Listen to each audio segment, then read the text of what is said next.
A telling of the origins of Ostara, which may or may not be fiction. On a night such as this, it was then that I sat crouched over my warming stove.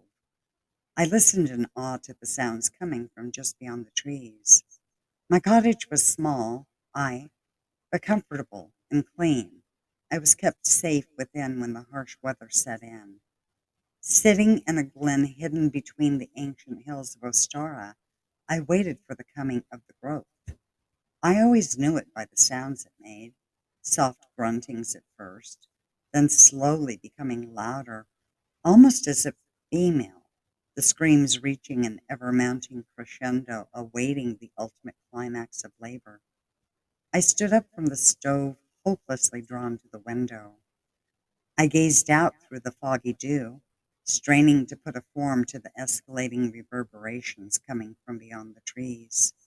A shadow moved about the greenery, in and out, undulating with fear, and then suddenly it was right in front of me. The creature was huge, with slick gray hair covering its body. It had ears that were so long they seemed to touch the clouds. Its eyes were an emerald green, with a mischievous glint that shone out, even when it was in pain. The corner of its lips curved up, as if in constant state of sarcastic delight. As I gazed out upon it, the growth lunged forward, its eyes locked with my very own. It grinned even bigger, with its teeth reflecting the light of the candle in the window. I was entranced. The creature suddenly convulsed, its head drawing forward into its chest. It moaned, then let out such a cry as to wake even the dead themselves. It turned in a clockwise motion, slowly, moaning and groaning very softly. The momentum of the circling began to pick up. It reared its head blindly, no thought of what was, only what was to be. I became dizzy watching the creature, so fast was its movement. Then it stopped. The growth raised its rear end up in the air. I watched as a hole in the back began to bulge open. Then it closed. Another heave of the body, and the hole opened up again. Suddenly the wailing began. The creature threw its head up, a cataclysmic choir of uproar emitting from its lips. The hole was open now, no going back. A flower-like object was emerging.